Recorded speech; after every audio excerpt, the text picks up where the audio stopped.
नमस्कार. मातृवात्सल्य विंदनम अध्याय क्रमांक 17. अवधूत चिंतन श्री गुरुदेव दत्त. ओम नमः चंडिकाये. अथ सप्तदशोऽध्यायः. श्री गुरु उवाच. महाप्रचंड सैन्य बरोबर घेऊन गेलेले व स्वतःही अतिप्रचंड ताकद असणारे आणि त्याही पेक्षा जास्त क्रौर्य असणारे चंडमुंड मारले गेले व तेही संपूर्ण सैन्यासकट. हे ऐकताच शुंभ आणि निशुंभ यांनी आता जाणीव झाली, किंबहुना त्यांची खात्रीच पटली की ही देवी महिषासुराचा वध करणाऱ्या महिषासुरमर्दिनी चंडिकेची केवळ दूत किंवा सेनानी नसून ती प्रत्यक्ष महिषासुरमर्दिनीच परत एकदा आलेली आहे. आणि त्यासरशी दोघेही चंड प्रतापी व क्रूर दैत्यराज अतिशय सावधही झाले आणि महिषासुराच्या वधाचा सूड उगवण्याचे त्यांचे ध्येय पूर्ण करण्यासाठी आतुरही झाले. शुंभ निशुंभांनी आता महायुद्धाची तयारी करण्यास जोमाने सुरुवात केली.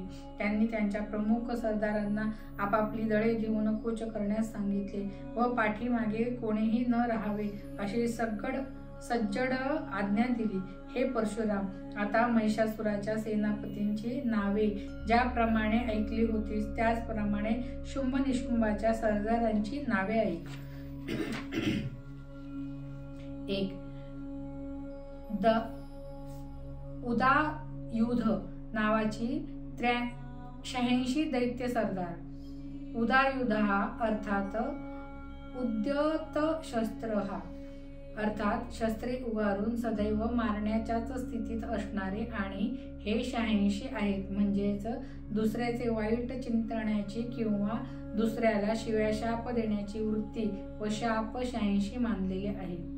कंबू नावाचे 84 दैत्य. कंबू म्हणजे शिंपला, म्हणजेच असे घर जे बांधणाऱ्याच्या मृत्यूनंतर अधिक शोभायमान होते व इतरांसाठी आकर्षक बनते. अर्थात ज्याने उपकार करून आपल्याला घडविले त्याच्या मृत्यूची अर्थात नाशाची इच्छा धरून मग स्वतःला त्याच्या स्मारकाच्या आकर्षक स्वरूपात जगासमोर मांडण्याची वृत्ती अर्थात स्वार्थी, कृतज्ञता आणि कृतज्ञता 84 प्रकारची मानलेली आहे. 3. कोटिवीर्य नावाचे 50 सरदार. कुठलेही बीज अथवा अपत्य जन्मास येत असताना त्यास जननी रजस व जनक वीर्य यांचा सहभाग व प्रभाव समसमान असतो. कोटिवीर्य म्हणजे असे वीर्य जे जननी रजसाचा अर्थात स्त्री बीजाचा प्रत्येक गुणधर्म दाबून फक्त स्वतःचे सर्व गुणधर्म त्या बीजांमध्ये व अपत्यांमध्ये उतरवून मूळ नैसर्गिक फळ विकृत बनवित असते. उदाहरणार्थ, स्त्री बीज आंब्याचे असो वा पेरूचे असो किंवा अफूचे, त्यावर कोटी भिन्नता अर्थात वर्ग व श्रेणी भिन्नता यांवर मात करून आंब्याचे रूप व विषारी गुणधर्म असे फळ, तसेच अफूचे गुणधर्म आणि वेलचीचे रूप असे फळ, अशी फळे निर्माण करण्याची क्षमता असणारे वीर्य अर्थात न्यूनगंड. न्यूनगंड हा नेहमीच कोटिवीर्य असतो व हा न्यूनगंड मनुष्याच्या सर्व प्रयत्नांच्या व कौशल्यांच्या बीजांपासून चुकीची फळे निर्माण करीत राहतो आणि प्रत्येक मनुष्य देहातील, मनोमय देहातील व प्राणमय देहातील विचारांना व कार्यांना गती देणाऱ्या 49 मरुतकणांना हा न्यूनगंड 50वा कोटिवीर्य खलमरुत बनवून त्यांची गती कुंठित करत जातो, बदलत राहतो व त्या 49 मरुतगणांना आपले आश्रित बनवून 50 प्रकारची नैराश्ये निर्माण करतो. 4. धौम्र नावाचे 100 दैत्य. धूमयती बुद्धी सा धूमहा अर्थात वाईट व्यसने.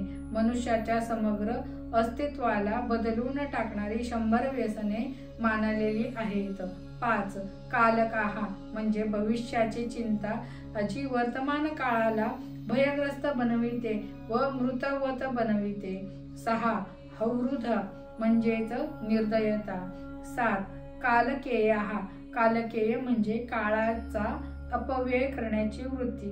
हे परशुराम, शुंभ निशुंभांच्या या सरदारांची नावे त्यांना त्यांच्या गुणधर्मामुळे व कार्यामुळे प्राप्त झालेली होती. असे हे विकृत वृत्तीचे किंवा विकृती असणाऱ्या तत्वांचे प्रतिनिधी असणारे सरदार अर्थातच क्रूर, कामरूप व हिंस्र भोगरूप असणाऱ्या शुंभ निशुंभांच्या बाजूने पवित्र्याचा मूळ स्रोत असणाऱ्या चंडिकेशी लढावयास उत्सुक असणारच. या सर्व सरदारांच्या मागून शुंभ व निशुंभ स्वतःही युद्धासाठी निघाले. शुंभ निशुंभ स्वतःचे हे सरदार व असंख्य सैन्य पाहून सदैव जागृत असणाऱ्या कालीने अतिशय घोर गर्जना केली व तिच्या गर्जनेने परमात्म्याच्या व देवगणांच्या कार्यशक्ती युद्धासाठी जागृत केल्या व उत्सुकही केल्या. त्यानंतर देवी सिंह रूप परमात्म्याने अतिप्रचंड सिंहनाद करून या सर्व ईश्वरी शक्तींना निरनिराळ्या देवींच्या रूपात प्रकटविले व त्या सर्व देवी चंडिकेच्या सैन्यात येऊन दाखल झाल्या. परमात्म्याची आल्हादिनी काली स्वरूप आधीच चंडिकेची सेनापती बनून ठाम उभीच होती. आता परमात्म्याची सन्निधा शक्ती वैष्णवी रूप घेऊन आणि हातात विष्णूची आयुधे घेऊन आली. परमात्म्याची संवित शक्ती माहेश्वरी रूप घेऊन आणि हातात शिवाची आयुधे घेऊन आली. परमात्म्याची प्रजापालन शक्ती जननी अर्थात ब्राह्मी रूपी घेऊन आणि हातात कमंडलू घेऊन आली. शिवपुत्र कार्तिकेयाची अर्थात कुमाराची कार्यशक्ती कौमारी रूप घेऊन व मयुरावर बसून आणि हातात कार्तिकेयाची देवसेना नामक दिव्य शक्ती घेऊन आली. त्याचप्रमाणे नृसिंहाची नारसिंही, इंद्राची वज्रहस्ता इंद्री, सूर्याची उषा अर्थात पद्मावती, चंद्राची चंद्रला, वरुणाची वारुणी, कुबेराची कुबेरी, वायूची जीवनदायिनी, अग्नीची ज्वालादेवी चंडिकेच्या सैन्यात येऊन दाखल झाल्या. या सर्व कार्यशक्ती रूपिणी देवी कालीच्याच एका एका केसापासून बाहेर आल्या आणि सर्व जणींनी मिळून चंडिकेची स्तुती करण्यास सुरुवात केली. तेवढ्यात या सर्व असुरांना त्यांचा विनाश टाळण्यासाठी सुधारण्याची एक संधी देण्याची इच्छा देवी सिंहरूपी परमात्म्याच्या चित्तात उद्भवली व त्यासर्षी परमात्म्याचे परमस्वरूप चंडिकेच्या समोर प्रकटले. आपल्या पुत्राचा सदहेतू जाणून चंडिका त्याला हुकार देती झाली व तिचा हुकार एक अतिभीषण व रौद्र देवी रूप घेता झाला. ही अत्युग्र शक्ती म्हणजेच चंडिकेचा धाक अर्थात पावित्र्याची दूती अर्थात शिवदूती हिने परमशिवास दैत्यांना धाक घालून समजावून सांगून सुधारण्यासाठी प्रलय रुद्र स्वरूप धारण करून असुर सैन्यामध्ये जाण्यास सांगितले. त्याप्रमाणे तो प्रलय रुद्र चंडिकेचा संदेश व असुरांस देता झाला. परंतु पवित्र शब्द पवित्र सल्ला अर्थात पवित्र मंत्र ऐकतील व मनात मानतील ते असुरच कसले. सर्व असुर सरदारांनी आरडाओरडा करून प्रलय रुद्रास परत जाण्यास सांगितले व हेही सांगितले की तू दूत म्हणून आला आहेस म्हणून केवळ आम्ही तुला जिवंत पाठवित आहोत. त्यासर्षी तो प्रलय रुद्र त्यांना म्हणाला, तुम्ही माझा सल्ला धुडकावून युद्धाची इच्छा धरली आहे तर आता ऐका. माझी काली अर्थात शिवा आता संतापून तुम्हा सर्वांना भक्षण करेल व इतर मातृगणही तेच करतील. त्यानंतर सर्व देवांच्या कार्यशक्ती अतिदारुण शोभ पावल्या व त्यांनी असुर सैन्यांचा तट्टामट्टा करण्यास सुरुवात केली आणि कालीने शुंभ निशुंभांच्या सर्व सरदारांना तिच्या खडगावाने हाणून कच्चे खाल्ले.